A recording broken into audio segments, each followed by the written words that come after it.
还是让我喝醉吧。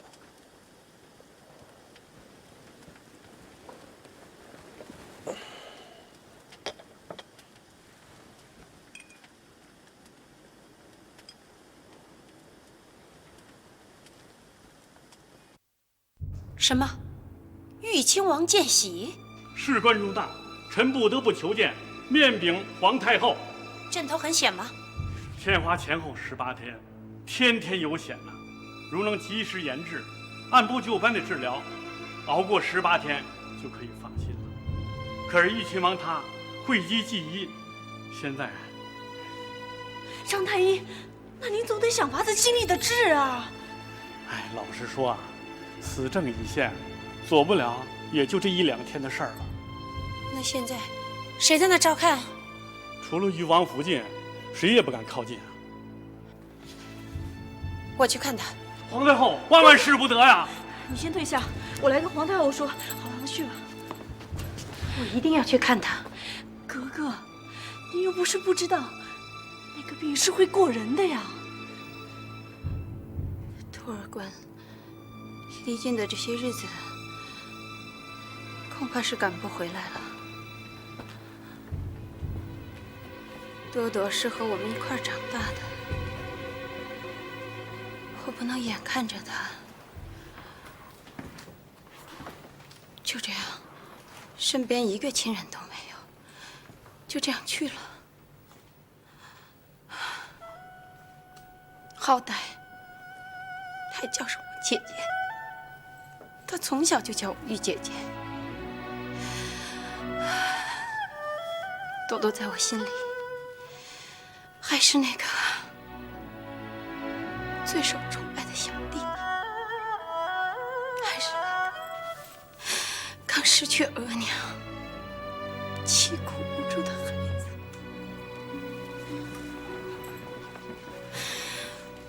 我迫不得已和多尔衮反目成仇，在这个节骨眼上，他要是再听说多多的消息，他会怎么样？我都不敢想象他会怎么样。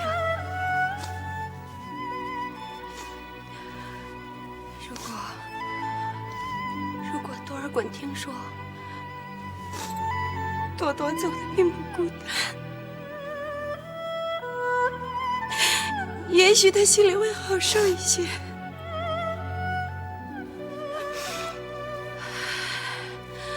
不行，我要去看他。为了我，也为了多尔衮。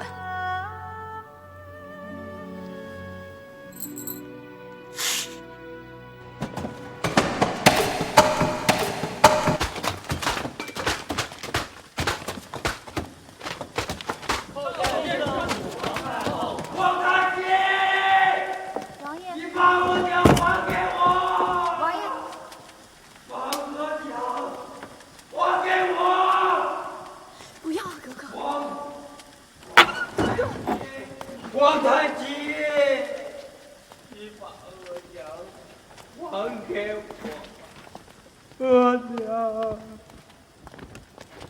皇太极，你还我额娘来！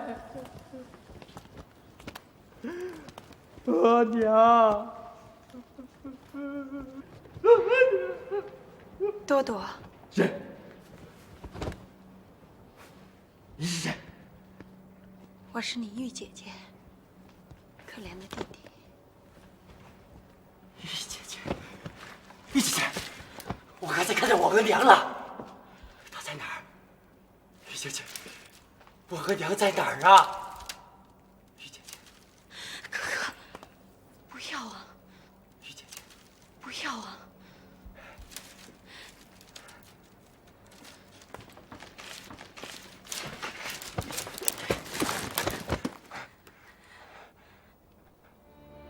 玉姐姐，多多好想额娘啊！乖，多多马上就可以见到额娘了。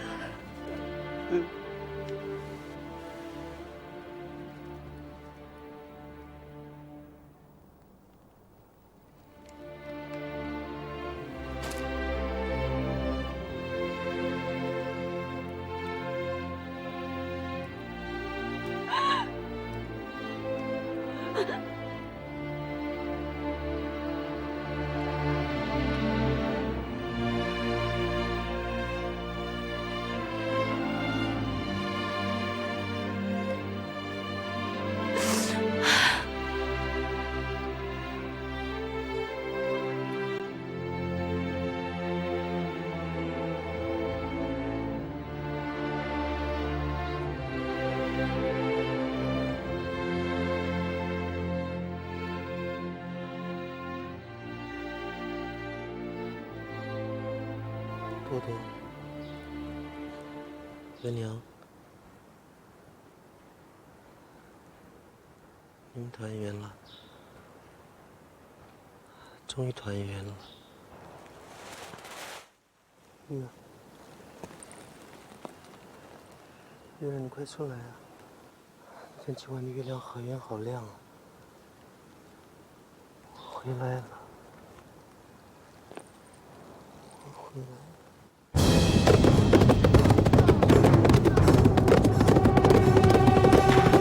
王爷，昨夜歇得还好吗？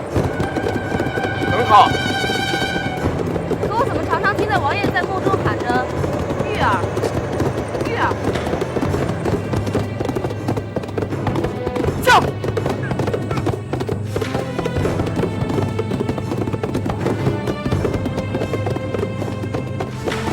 驾！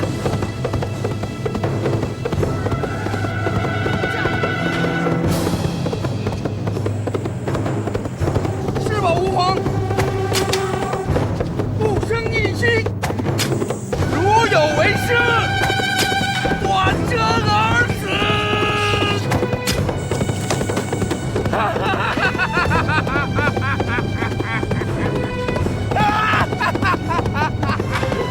是啊，是啊，是的，不会是我，不是我。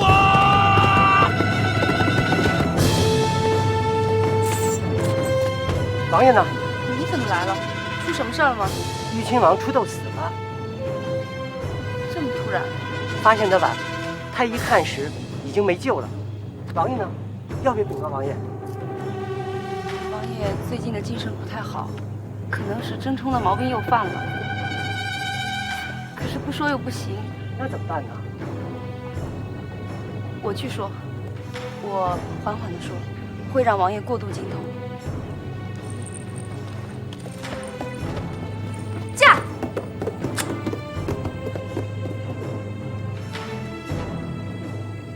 逐鹿，逐鹿。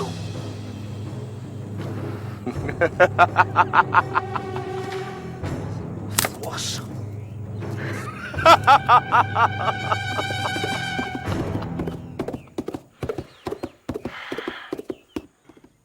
王爷。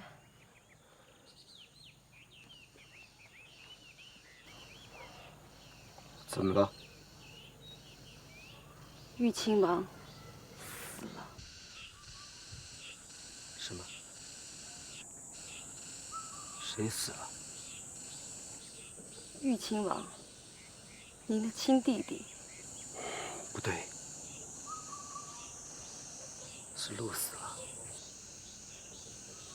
是天花，把玉亲王折磨死了。你胡说什么？ 多多好得很，他昨夜里才来看我。这是真的，王爷，请王爷千万节哀，千万保重，因为您的真冲病又犯了，你的身子快撑不住了。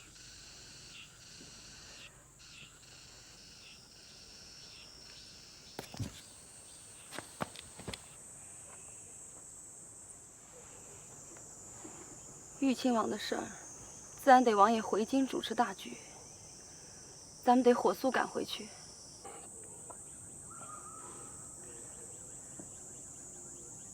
回去就可以看到他了吗？嗯？是啊。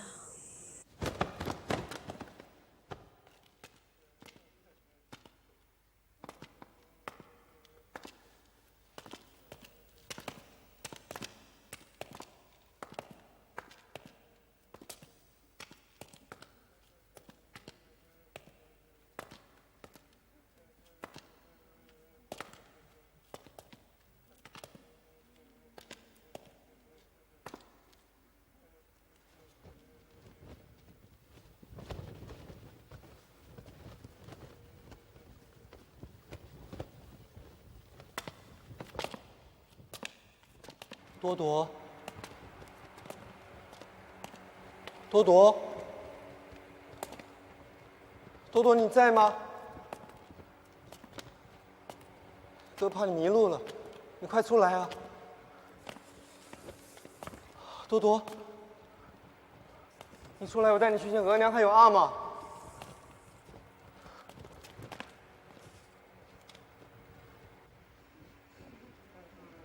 多多，原来你在这里啊！以后不许一个人乱跑了，听到没有？乖，哥带你回家。来，把手给我。多多，多多，你怎么不理我啊？多多，多多，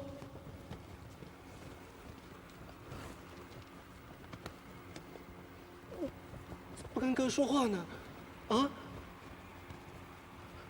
你跟哥说话好不好？多多，多多，哥带你回家好不好？多多，你跟我说话吗？啊？你不要走啊！多多，多多，多多，多多。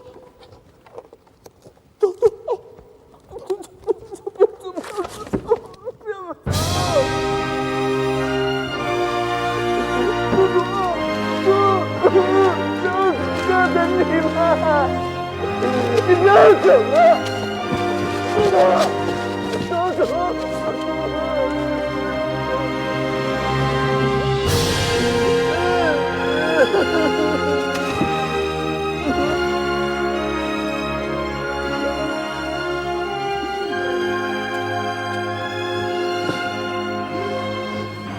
王爷仙逝的时候，有谁在跟前呢？我家王彦通，他是死在皇太后怀里的。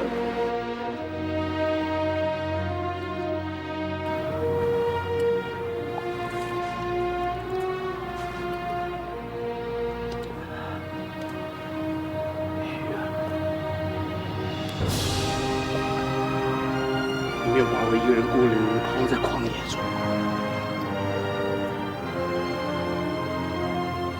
已经不负我，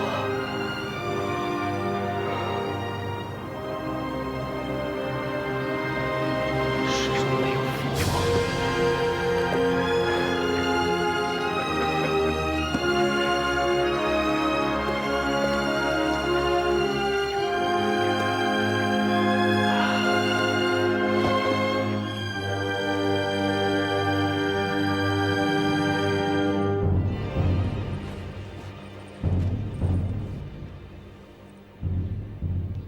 王爷，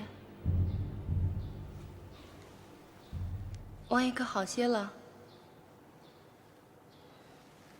王爷是伤心过度，喝伤心酒可不好，格外伤身啊。裕王府那有没有人来过？哦，张公公来过，说王爷在府里一坐镇，果然人心就定了，办起事来也认真得多，王爷不用操心。倒是何洛慧大人，怎么了？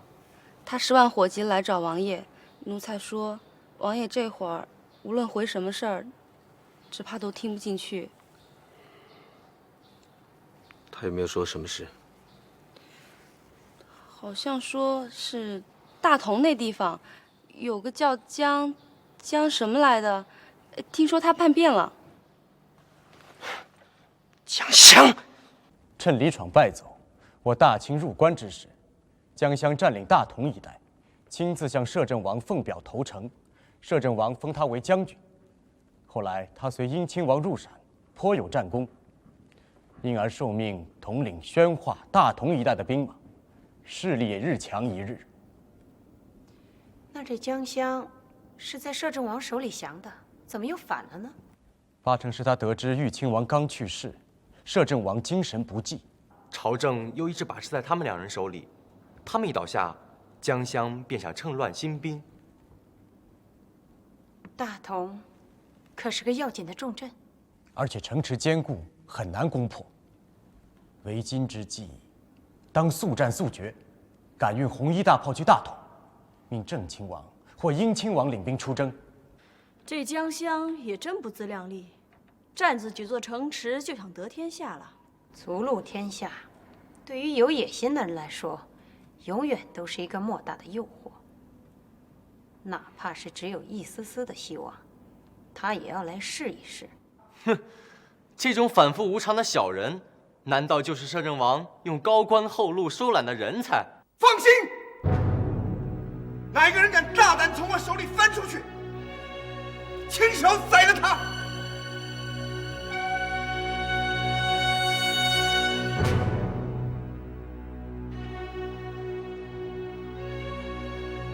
哪个人敢大胆从我手里翻出去，亲手宰了他！莫非他是说给我听的？格格，您说说这14爷能出征吗？他这是在赌气。这种事儿能赌气吗？所以，我真怕他疯了。格格，会不会是乌尔库米那小丫头撺掇的？她到底想干什么呀？这会儿，人人都知道，乌尔库尼是摄政王忠心耿耿的丫头。如果乌尔库尼只是想要多尔衮的命，他真是有太多的机会了。可我总觉得，他要的不仅于此，而我又实在是无法想象，他究竟想怎么样。那，咱们要不要给14爷提个醒儿，让他留神那小丫头？乌尔库尼来密告永平之事，对咱们来说是有功之人。我不能这么做呀。可无论如何，以14爷目前的精神心境，也实在不易出征啊。我真是不知道，我要不要劝他？该不该劝他？14爷这个人，有时候觉得吧太可气，可有时候想想又觉得他可怜呢。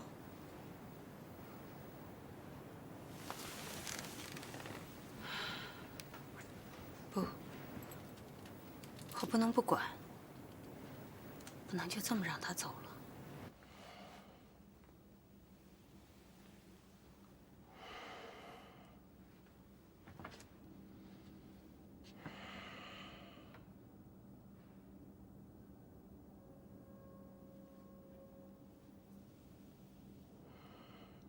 多多，跟着我，我们兄弟俩在并肩打一场漂亮的胜仗。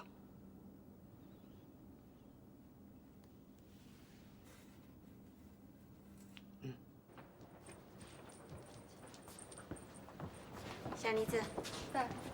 你知道我为什么会来吗？王爷此时不宜出征，谁都看得出来，除了他自己。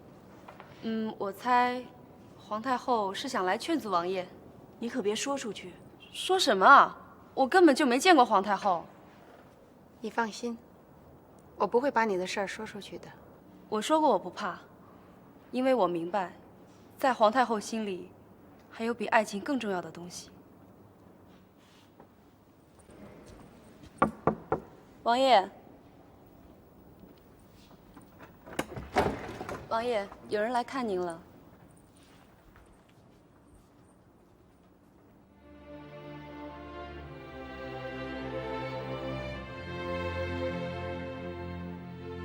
谢谢你去看多多，我很安慰。这是我应当应分的，他也是我弟弟。我请求你，不要再自寻烦恼，把身体养好吧。为什么每个人都这么说呢？我身体好好的，什么毛病都没有。你嘴硬，我拿你没法子。算我白操心吧。不过我还是要说，你不要去大同，不要去打江夏。不信，你没听见你儿子讽刺我，说我用高官厚禄收揽的竟是反复无常的小人，绝不受这种羞辱，我宁可死在大同，也亲手杀了江香。不要提那个字。成年在刀尖上舔血的军人，也不怕犯忌讳。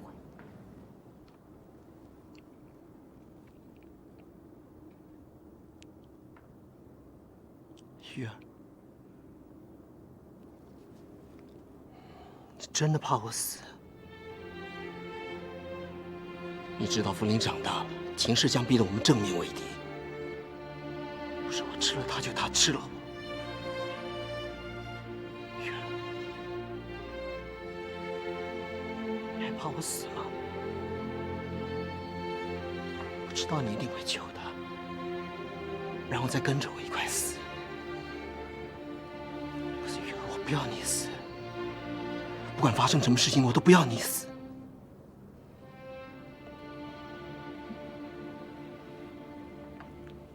玉儿，你心里有没有过这样的念头？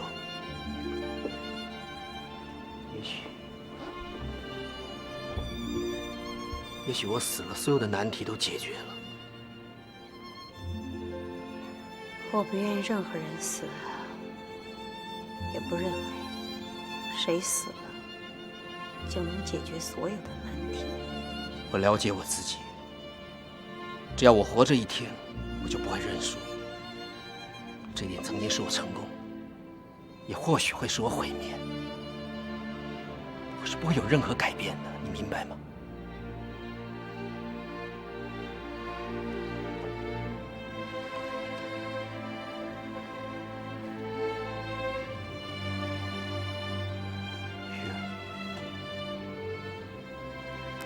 玉儿，我爱了一辈子的玉儿，至于我魂所有命的玉儿，能不能告诉我，我这半生马上岸上，刀里枪里从为何来？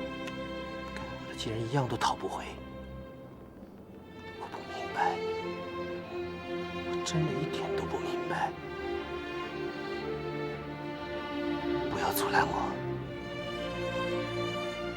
我一定要去。只要我活着一天，我永远都不会认输。这就是我多尔衮。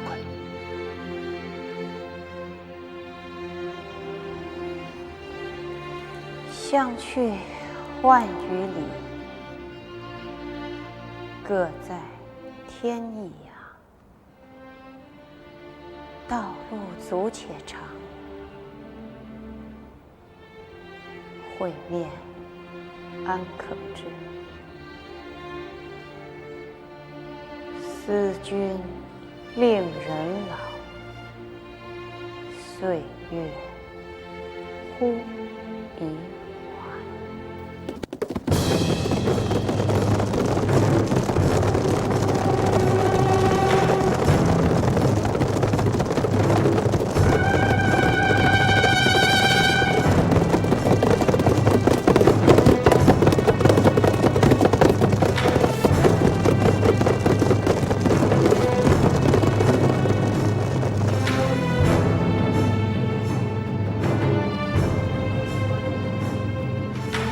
摄政王，不要逼人太甚，放了一条活路，胜造千辛浮屠。出尔反尔，小人一个，还有什么颜面苟活人士？我就是不想在你的手下活受罪，才反了你的。摄政王，你虽然赫赫威风，但也要受小皇帝的气。将心比心，相煎何急啊！混蛋，下来受死！好。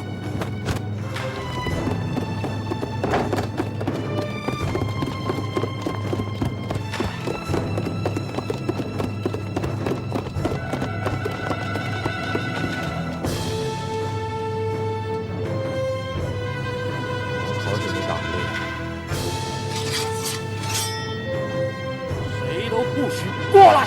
哈，来！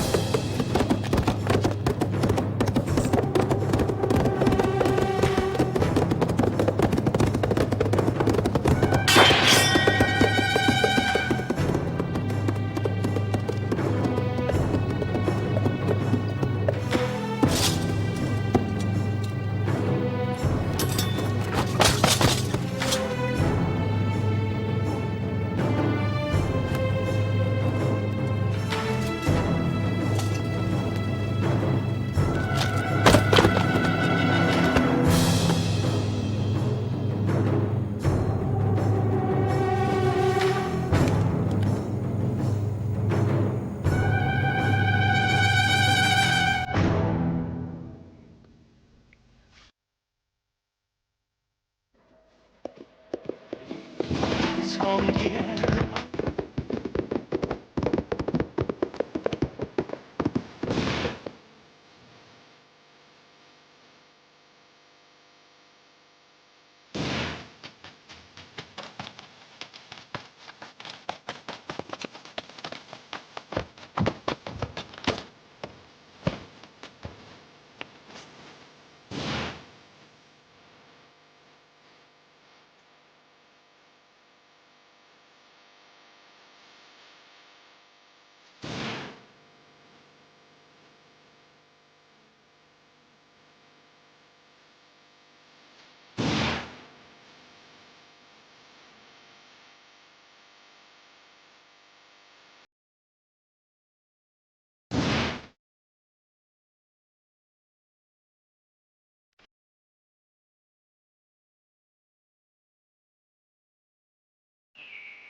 八海送来的600里加急军报。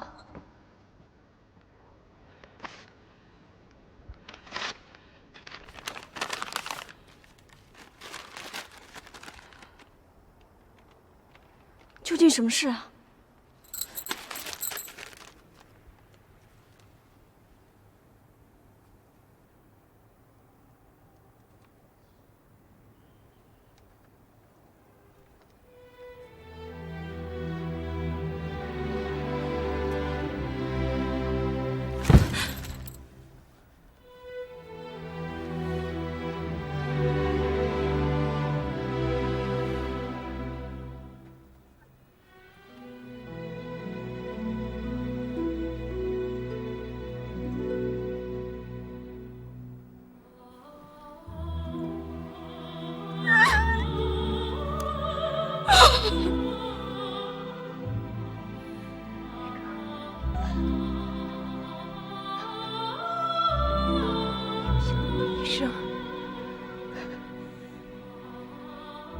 我深爱了一生的男人死了，我就吝啬到不能为他掉眼泪啊！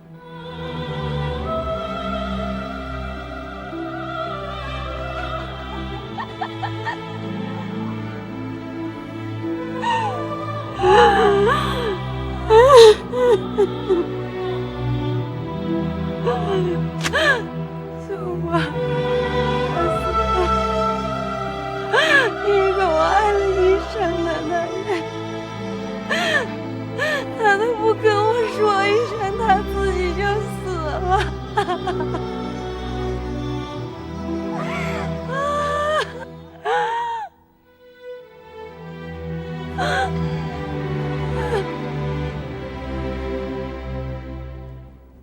这是王爷去世前紧紧握在手里的。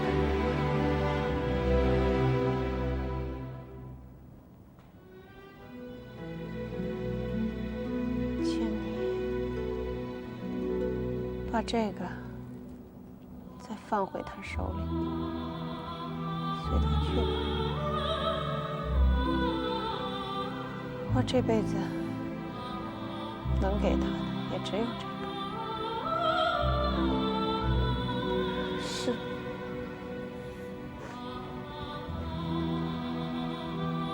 他临死前，王爷笑了。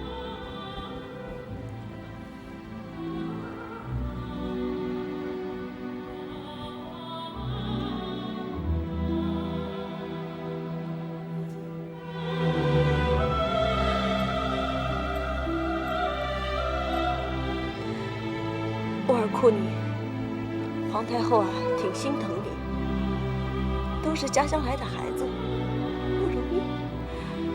过去的就让它过去了，咱会给你找个好归宿。多谢皇太后。归宿，我早就想好了，是个好归宿。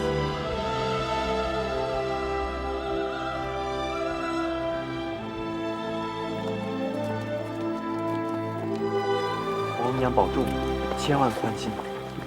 我知道了。朝中因你之事多如乱麻，皇娘。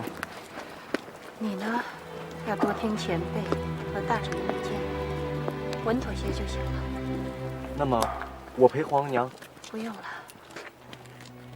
你去吧。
玉儿，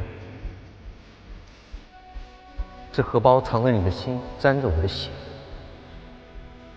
这世上对我来说唯一珍贵的东西。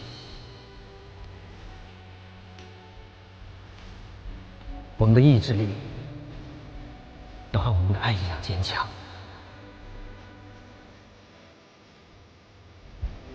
玉儿，玉儿。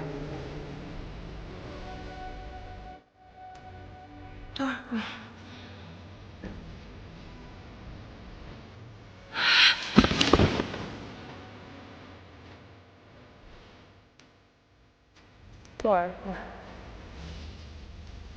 这一生我欠你的太多太多了。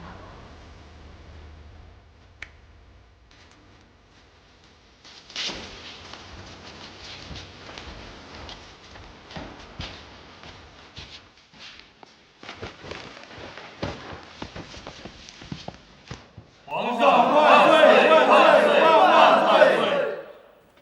起来吧。谢皇上。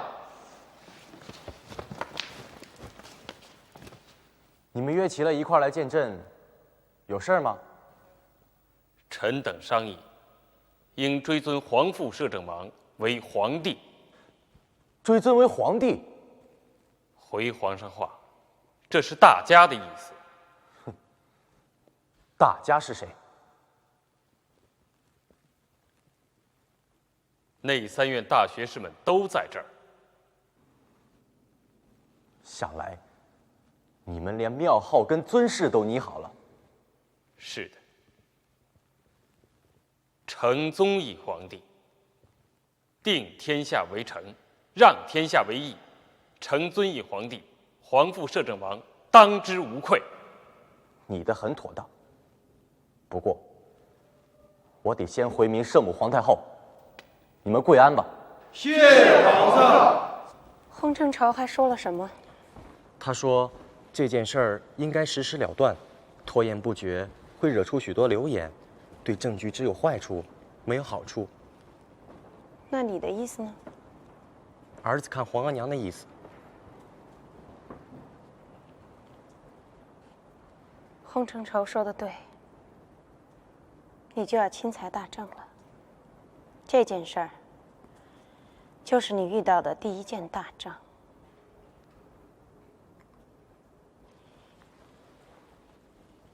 你钦裁吧。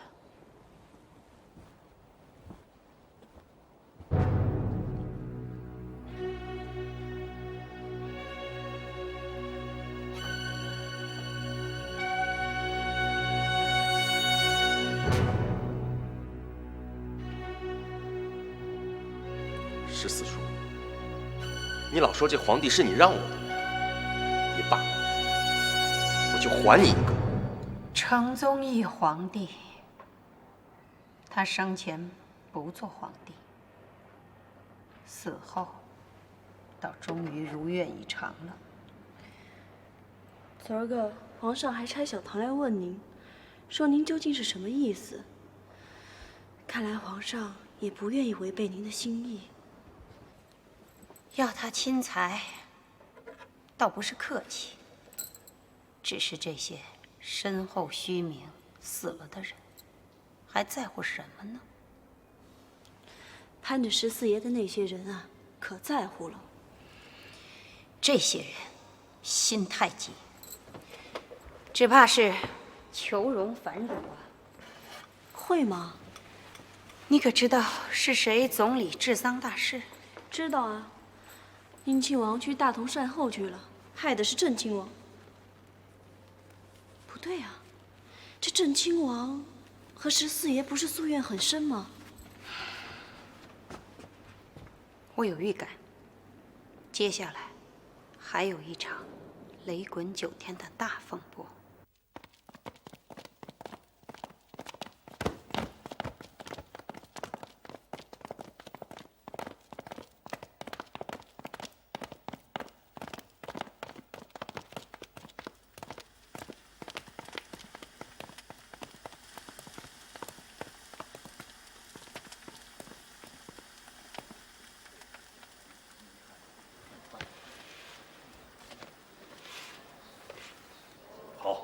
就这么办。王爷，奴才乌尔库尼求见郑亲王。他是谁？哦，他是摄政王。哦，成宗义皇帝生前最得宠的那个丫头。乌尔库尼，你要见本王有何话说？成宗义皇帝薨逝之前，奴才在侧，奴才要转达遗命。成宗义皇帝有何遗命？进来。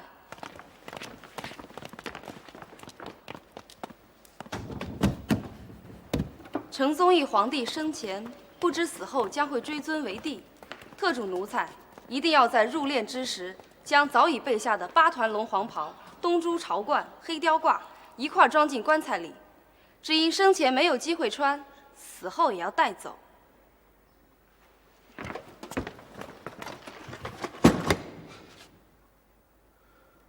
生前就备下了这些御用的服饰，这不是谋逆的大罪吗？这不是胆大包天、阴谋篡位吗？没错，你说的对。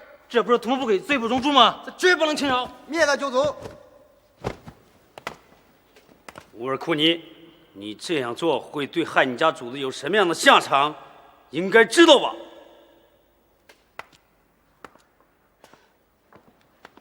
我当然知道，他会有什么样的下场。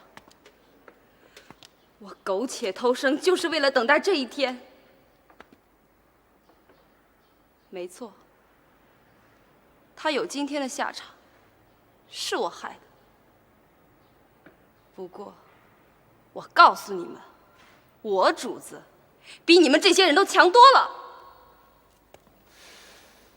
他才是男子汉，真英雄。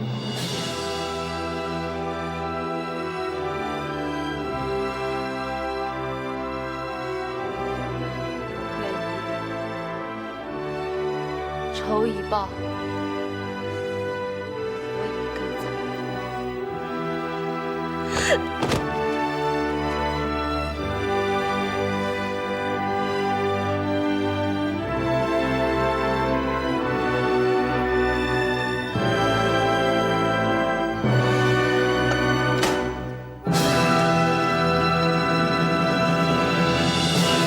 独专威权，妄自尊大。吾奉上命，盖称诏旨。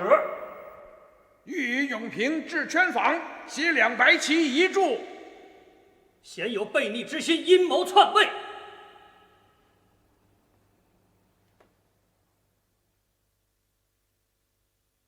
多尔衮以皇父摄政王名誉，在朝中排除异己，独擅威权，种种健忘不胜枚举。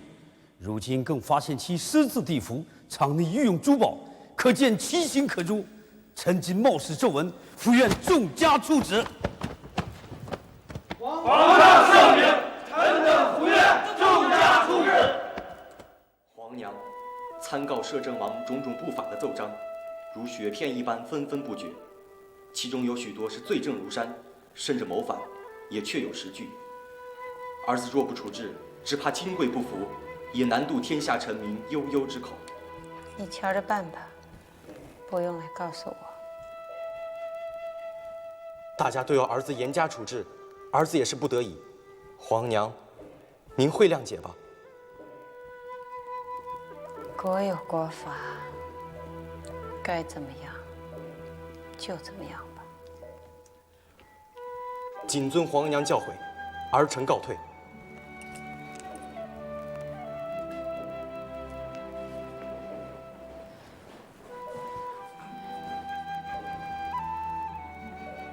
听说那些什么龙袍朝冠，都是乌尔库尼供出来的。14爷都已经死了，他为什么还要这么做？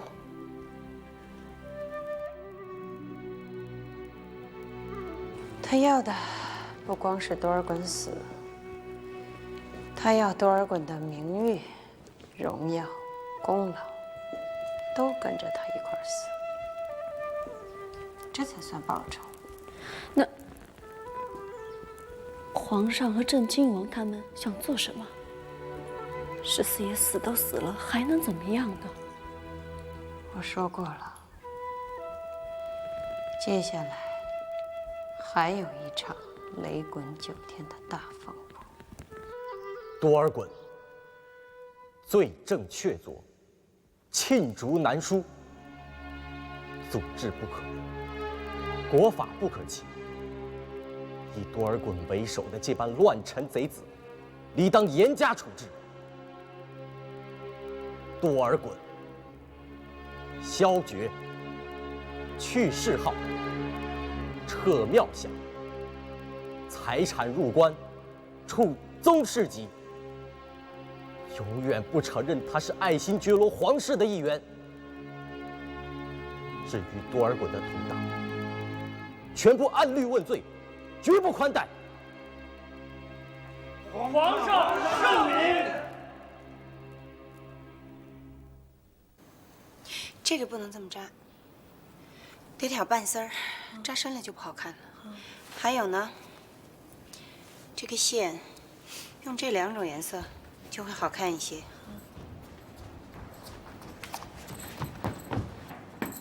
格格，你们俩下去。怎么样？格格，14爷他真的被削爵、去谥号、撤庙饷、财产收官，还要把他逐出宗室呢。就连英亲王也被赐死了。马七格也逃不过。还有呢，说是跟摄政王一起的满汉大臣，一共抓了50多个，个个都是论死的罪名。他们还说要把那个河洛会千刀万剐。来了，大风暴要来了。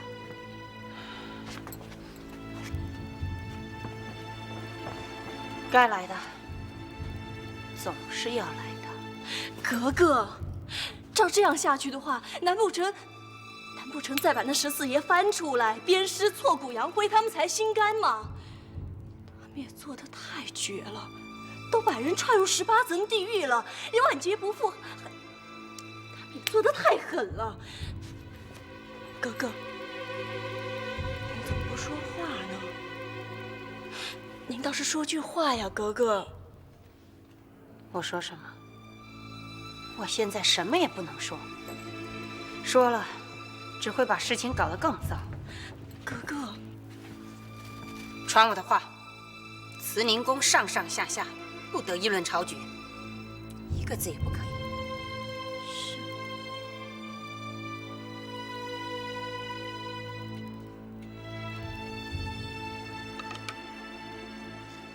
14叔，你落到了今天，都是你的错。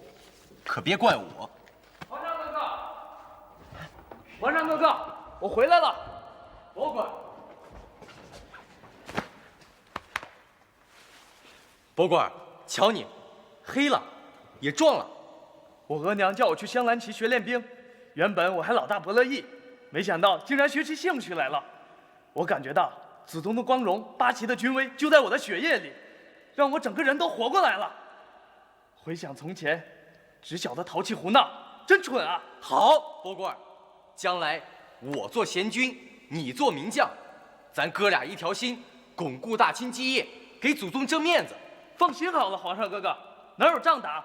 博古尔头一个自请出征。好，是呀个，万岁爷亲政，自然是四海升平，无仗可打呀。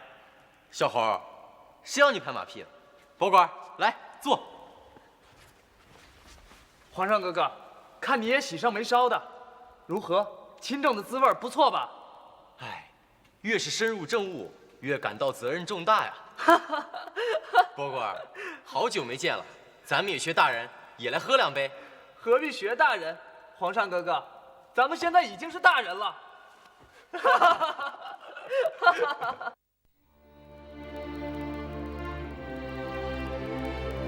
你说，人死了还有知觉吗？不知道，可我希望没有，希望14爷陪我们看到这一切。托儿馆啊，你不要怪我。皇帝和亲贵们对你的积怨，不得不让他们宣泄，所以我什么都不能说，不能做，只能看着，忍着。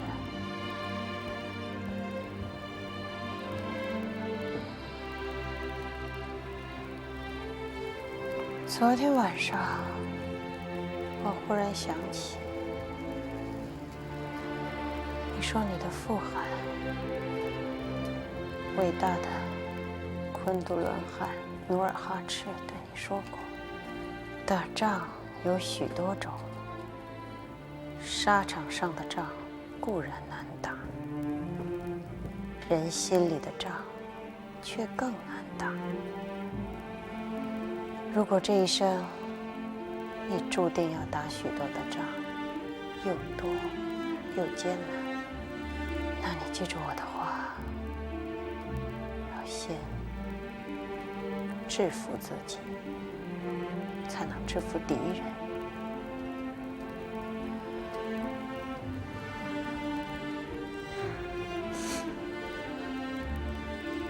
这么多年过去了，到今天，我才终于明白。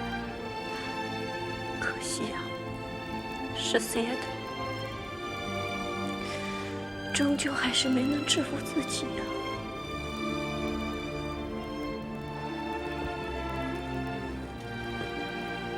托儿馆啊，去吧，去做一只草原上自由自在的雄鹰吧。唉，未尝不是幸福。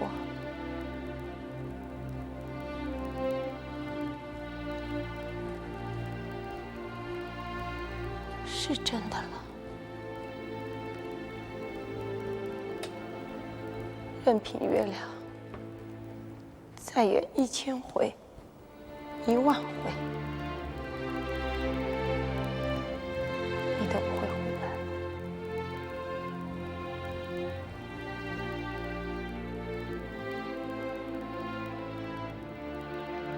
玉儿，你到底怎么说？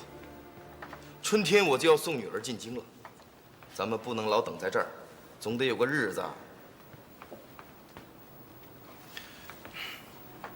你究竟有什么难处？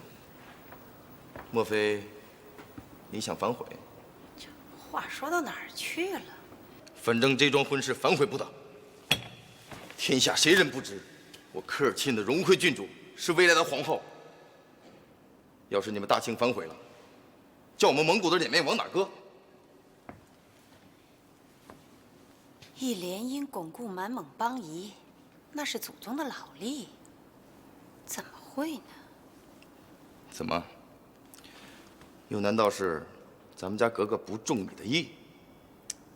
哥哥，那么钟是我的亲侄女儿，想哪儿去了？那你究竟在顾虑什么？皇上刚刚亲政，所有的事情都要自己做主，偏偏这大婚之事他做不得主。你说，这皇上心里他能乐意吗？当然了，你要是坚持，我少不得千方百计的让他们俩完婚。但是以后要是有个什么，哥哥，你可别怪我。原来你顾虑的是这个，那你大可放心，将来他们小两口无论有什么，我总不怪你就是了。哥哥，你就这么能捏得稳平儿？哼，就算他自己做主，选的必是那木卓。放眼当今，这些岁数差不多的格格里头，有谁能胜过她的美貌？我就不相信，他降不住你儿子的一颗心。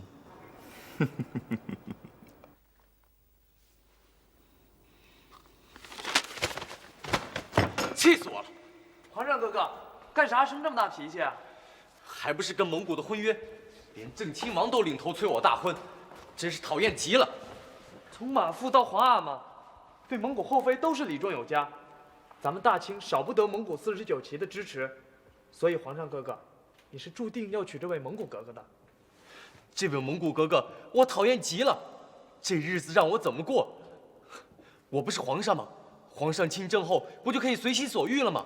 为什么我还摆脱不了这种束缚？听说乌克善王爷的女儿生得好极了，见过的人都夸赞。说不定你们大婚以后一双两好，迷得你连她义父是谁你都忘了。不可能，我永远忘不了。皇上哥哥这么坚决，莫不是另有一个心上人？哪有啊？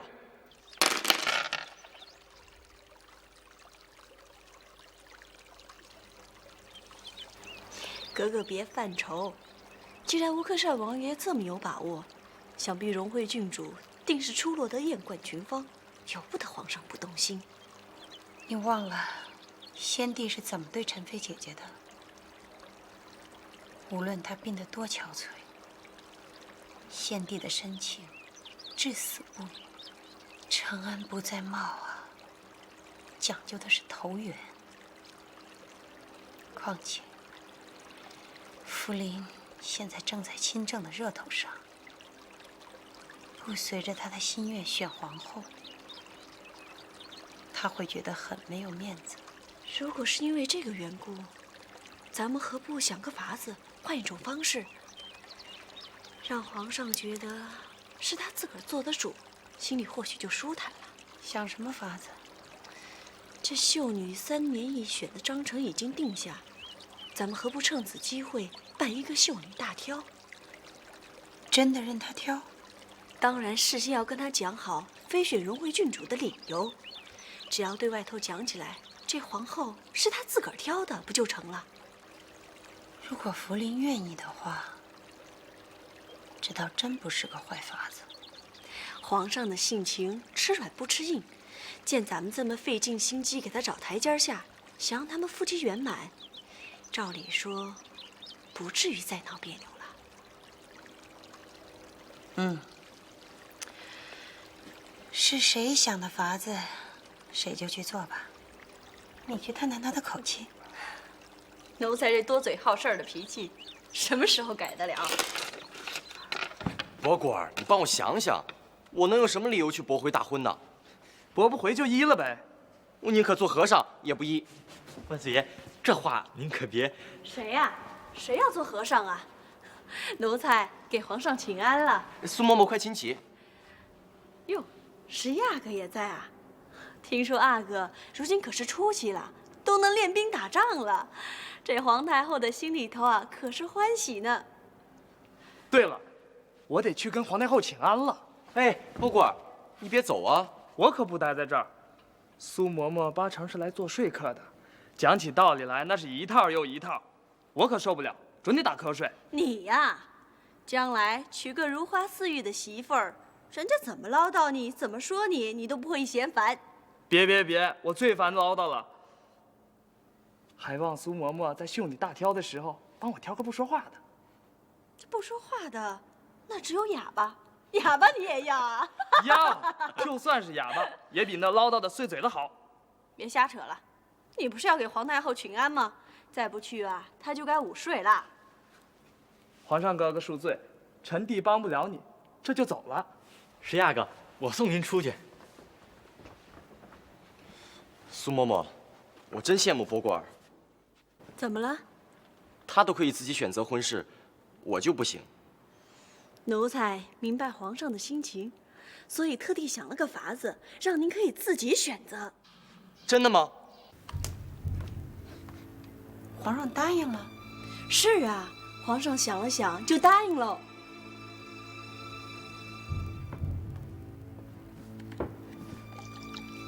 答应的这么爽快，一定有问题。哈，他们当我是小孩儿，想哄我，我便来个将计就计，也哄哄他们。到了秀女大挑的时候，我呀就选婉如做皇后，你说好不好？好是好，不过听说挑秀女得一关一关拣选，那头几关都不被刷下来呢，才到得了皇太后跟万岁爷跟前呢。婉如那般的才貌心情，怎么会被刷下去？那万一婉格格自愿被刷下去呢？这想被选上难，想不被选上那还不容易。只要说自个儿身子不好，这奔走伺候的事儿难以胜任，不就结了？所以奴才说，这事儿啊，还得婉格格愿意才行。依我看，不如先邀文惠郡主进宫来玩2天，看看皇上对她的态度，再做决定。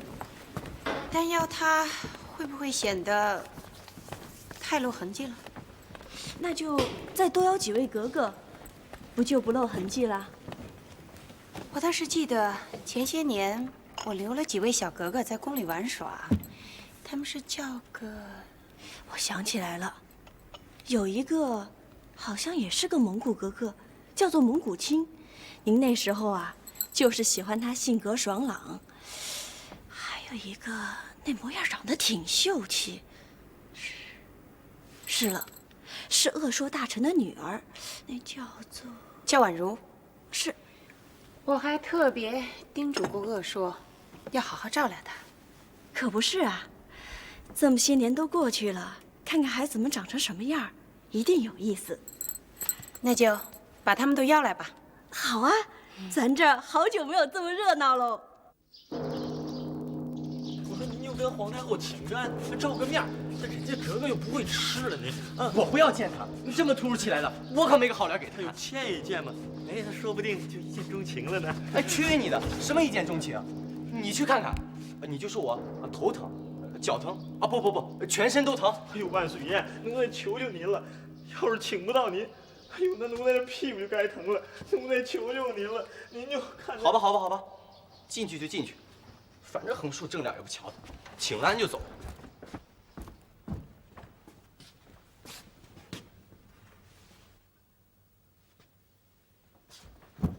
哎，你快看看，里面那个是不是婉如？婉如，还真是王格格。你怎么不早告诉我？那我早就飞来了。有冤枉啊！那奴才哪能知道那么仔细呀？皇帝和博格尔怎么还不来呀？就是。儿子给皇额娘请安。起来吧。谢皇额娘。皇上吉祥。快亲戚，快亲戚。小唐真是越来越懒了，让他去请皇上，请到这会儿才来。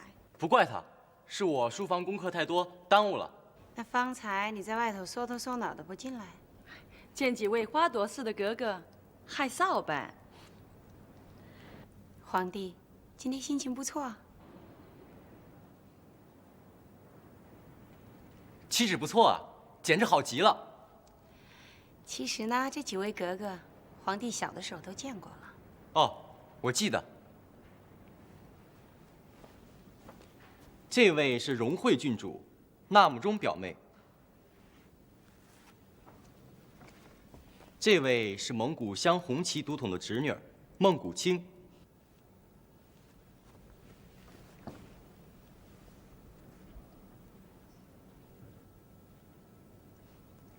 这位是洛硕大人的千金婉如格格。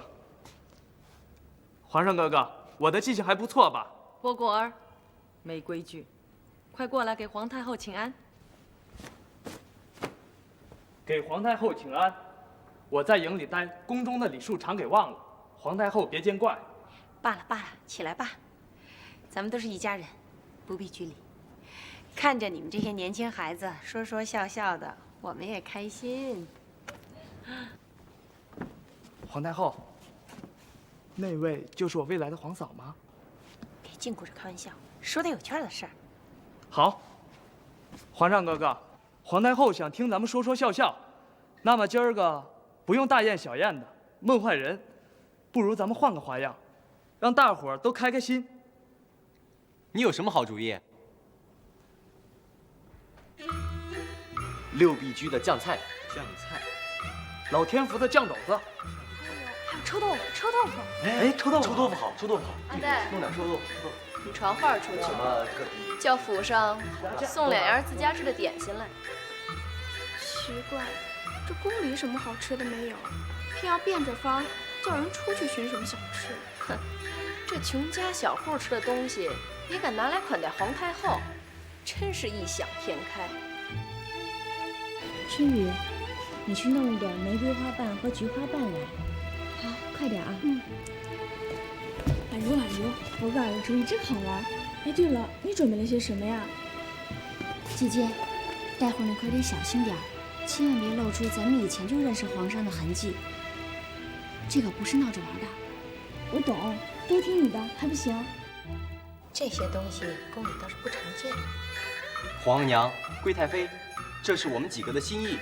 上方御史再好，恐怕也腻了，所以咱们几个从城里搬来有名的小吃，给皇娘、贵太妃换换口味儿。招待虽然简慢，可也是咱们几个的孝心呐。这倒挺有意思的。站着干嘛？坐，来，都坐下来，坐。我的主意不错吧？宫里整天肥鸡大鸭子，偶尔尝尝新，反而开胃。石亚哥的这个好主意，那可是害得奴才们是东城西城，那是跑了个遍的，那是。好了，知道你们辛苦，皇太后吃得欢喜，自然赏你。波果儿这主意不错。今天啊，既然都是些老百姓的平常饮食，那咱们呢，就像老百姓一样，不分高下。苏嬷，坐吧。这怎么行啊？奴才不敢，这太不成体统了。苏嬷嬷，你没听皇娘说吗？咱们都是平民百姓家了，还用得着什么规矩吗？这哪成啊，皇上，您别折上腿。就是苏嬷嬷，真的不行，皇上，你常年辛苦，今儿个就歇歇吧。格格，为之。那就让我们来尝尝皇上为我们大家准备的食品吧。这个是京城名店六必居的酱菜，我另外叫人拿鸭架子熬了粥，这个就是酱菜，想必好吃。来，大家尝尝，大家尝尝。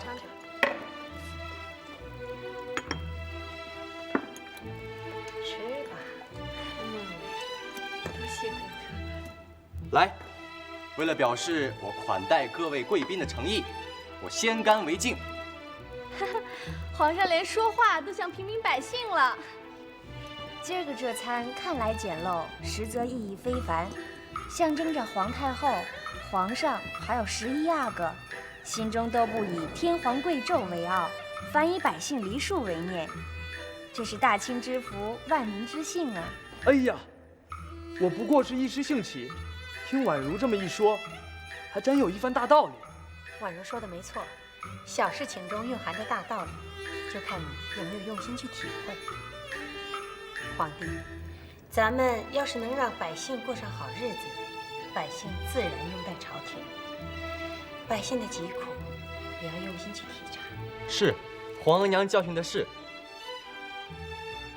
要是有婉格格时时提醒儿子，那儿子就更时时用心了。可惜婉格格不是男子，不然就像先帝说皇太后那样，左丞右相都当得啊。苏嬷嬷太抬举我了。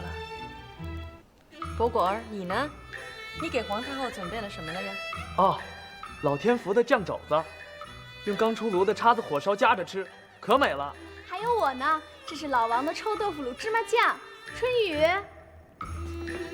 哎，这臭豆腐闻起来臭，吃起来可香了。不信你们试试。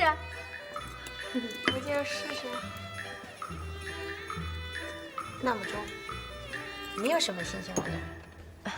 奴才怕外头东西不洁净，特意要家厨做了2道满洲点心，萨琪玛和乐特条。阿呆，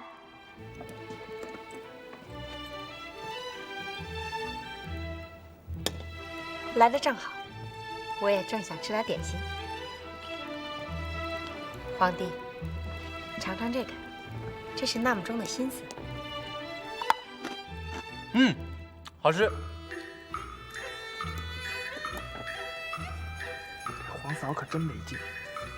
去你的！哪个是你皇嫂？怎么，你又不认了？哎呦，这东西啊，好吃是好吃，这甜的、咸的，还有那个臭到极香的，这5味杂陈。哎，可是要是再有一壶好茶，就清爽了。苏嬷嬷，茶是我预备的，请您尝一尝。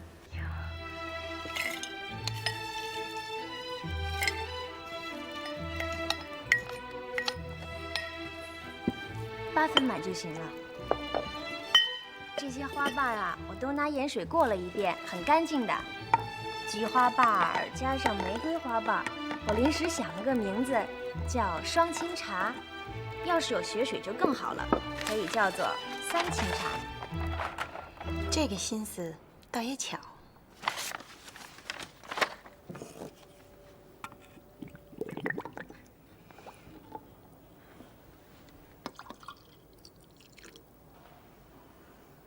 哎呀，似乎真有花香呢。想不到花儿也能做茶，花还能做点心呢。等到了春末夏初的时候，紫藤花开得最好，把花摘下来洗净，拿白糖、松子儿、小支油丁拌匀，像千层糕似的，一层面儿一层馅儿，叠起来蒸，蒸好了再切成块儿吃。哎呀，那滋味儿真是让人满口甘沁呀！瞧他说的，都等不及了。等到了夏天啊，咱们呀就等着你来孝敬。皇太后这么早就定下了，显见得啊是真馋了。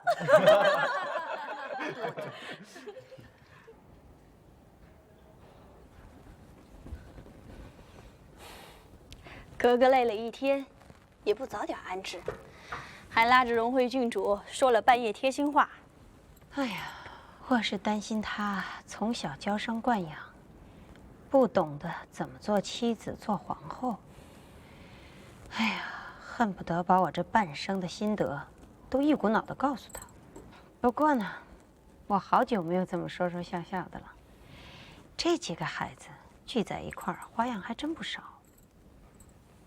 你说，皇帝对纳木中怎么样？这倒瞧不出来。不过方才啊，我悄悄地问皇上，问他喜不喜欢荣惠郡主。他说什么？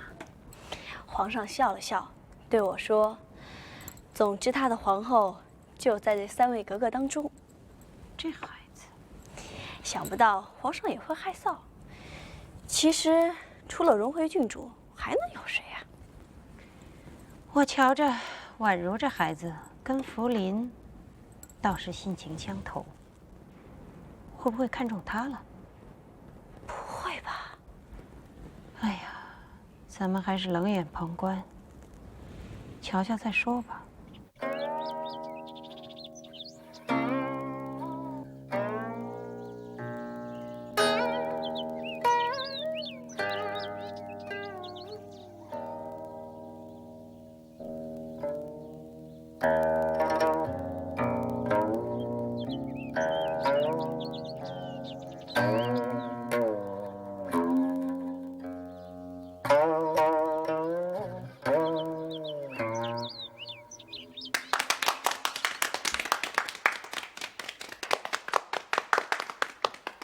这张送琴枕流音色清越，果然不凡。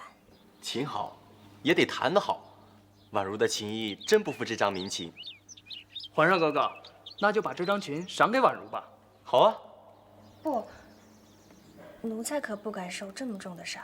婉如，那你要答应我，时常弹给我听啊。婉如又不住宫里，倒是我能随时去鄂大臣府上一饱耳福。你听得懂吗？我听着高兴就是了。你呢？你又能听懂吗？我当然听得懂了。这个曲子呀不错，就是不够热闹。姐姐，这首曲子叫《长门怨》，要是一热闹，可就不挨怨了。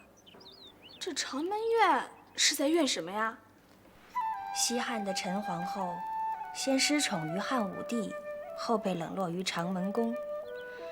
陈皇后赠金给司马相如，求他写了一首《长门赋》，诉说他心中的愁闷和相思。这汉武帝也太不应该了，既然宠了陈皇后，就不该冷落她。古来后宫佳丽无数，有几个能够长保宠爱？我不同，弱水三千，吾只取一瓢矣。婉如，以后别弹这首曲子了，没得白伤心。以后啊，谁要是娶了你，一定会疼你、爱你、听你的话，让你心里一怨也不怨。谁呀个说哪儿去了？不信的话，我可以跟你打赌，如果你要是嫁给我，我保证不会让你再弹这首什么怨。婚姻大事也可以拿来赌戏吗？出言不逊，还不快向婉如道歉？就算我出言不逊，婉如她也没怪我呀，是不是婉如？谁呀个心直口快，想来是无意的，我不怪你。看吧，我说他不怪我吧？你哪是什么心直口快，根本就是冒撞唐突。哟，这里谁吃了辣椒？怎么辣辣的呀？都是婉格格的琴艺太好了，惹得万岁爷跟石亚哥都为着陈皇后抱不平的。婉格格的琴艺好，你也听懂了？奴才哪懂啊，我是用看的。用看的？奴才还从来没见过石亚哥专心做了这么久呢，而且不动不笑不说话，所以我看一定是婉格的琴艺好啊。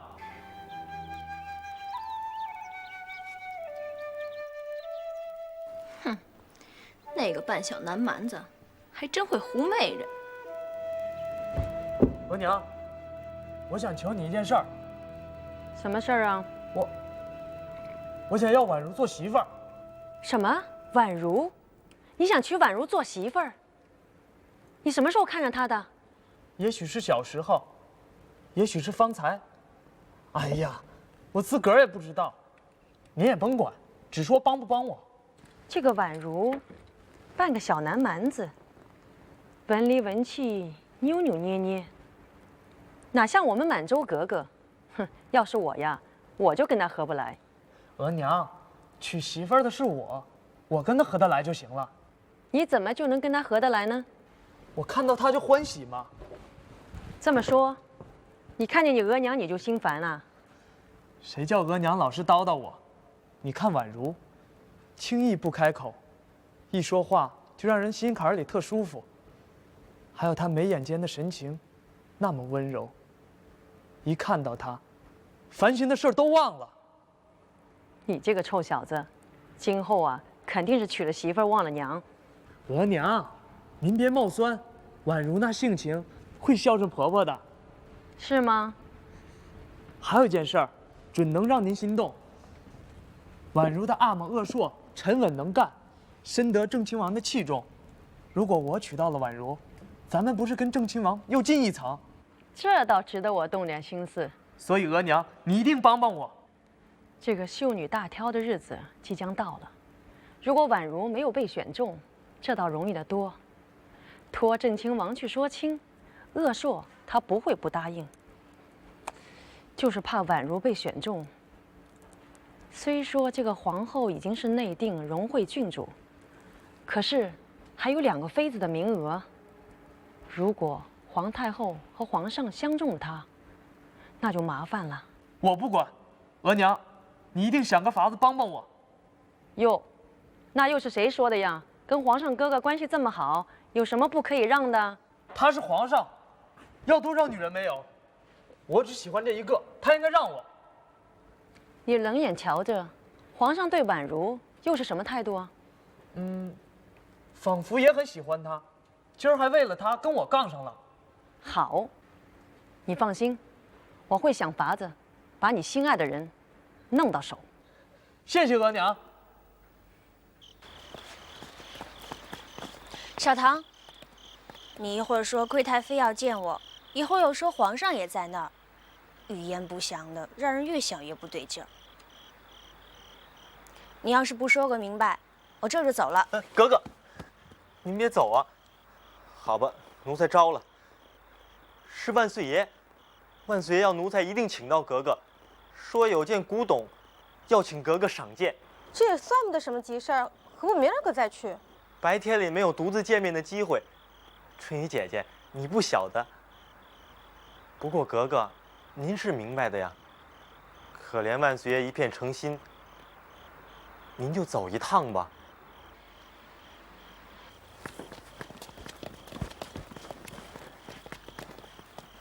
春雨姐姐，你跟格格多久了？格格待你怎么样？我跟格格10年，他待我挺好的呀。哟，那日子不短了。姐姐，我跟你说个秘密，你可千万不能说出去啊！那你就别说，反正与我无干的事儿，我才不感兴趣呢。格格的终身大事，和姐姐相不相干呢？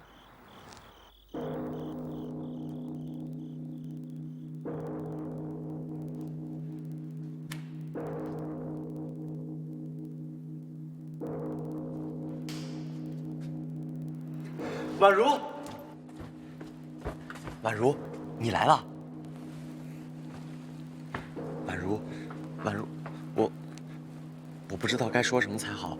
我想去找你，却又怕你。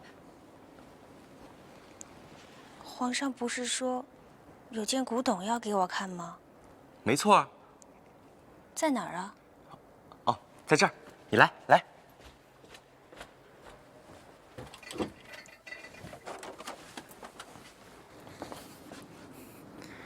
记不记得小时候，我第一次在宫里看到你，咱们一块放风筝玩。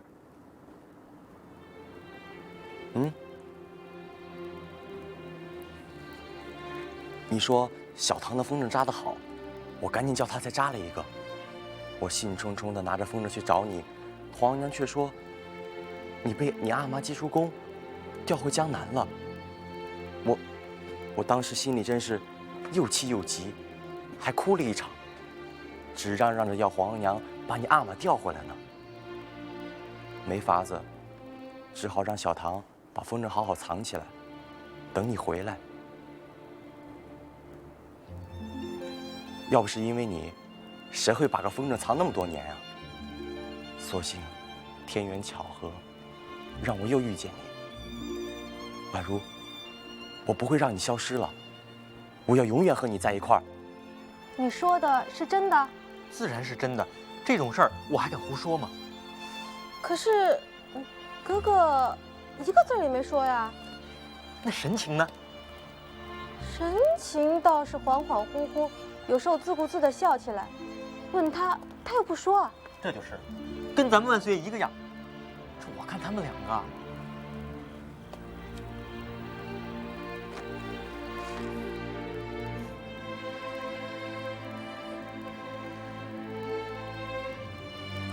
为什么不告诉我你的身份？婉如，请你原谅我。为了这皇帝的身份，我根本就没有什么朋友。自从遇见你们，我才第一次体会到那么轻松自在的有朋之乐。还有你，婉如，你是那么奇妙的女子。越是接近你，越不能离开你。你有满洲格格的爽朗，也有江南女儿的妩媚。你多才多艺，巧手慧心，更重要的是，你知书达理，见解过人。跟你比起来，别的女子大都言语乏味，面目可憎。婉如，我真的不能没有你。无论如何，我都要跟你在一块儿。皇上，别说了。好，我不说，你说。记不记得？你还有话没说完呢。那天在园子里，你说，其实你对我，下一句呢？你对我怎么样啊？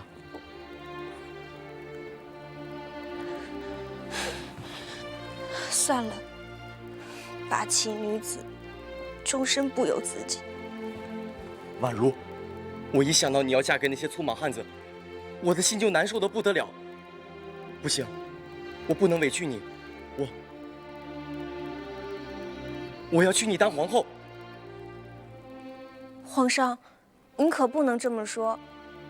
谁都知道，荣惠郡主才是将来的皇后。我不要，我心里根本就没有她的位置。而且皇额娘跟我说了，秀女大挑就是让我自己选皇后。这不太可能吧？你放心，我一定办得到。可是，我并不想当皇后啊。我知道，其实你心里并不喜欢那些天家富贵、繁文缛节的。其实我也一样，我只是想过着自由平淡的日子。可是老天却把我生在帝王家，这是我自己都无法改变的宿命。宛如，只要和你在一起，我们就能身在宫廷，心在野。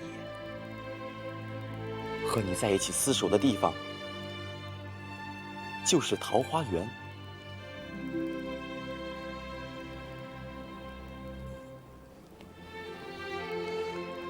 皇上，你想得太天真了。我隐隐有一个感觉，这件事情绝对没有那么单纯，不是我们想在一起就能在一起。你承认了？你承认想和我在一起？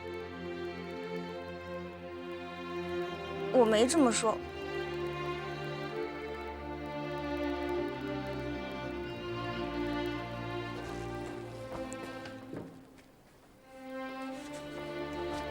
宛如，你看，我时常看着这片叶子，想念你。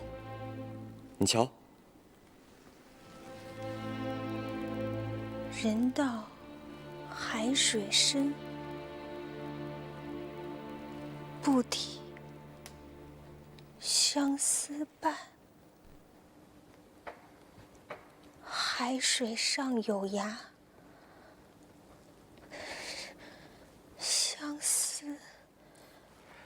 相思渺无岸。这就是我想跟你说的。你说，宛如，你给我一句话，不要折磨我。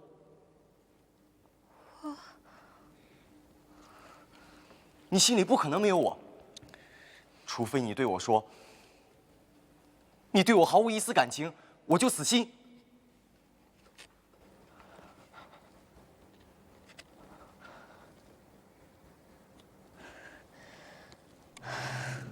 皇上，我对你毫无一丝感情。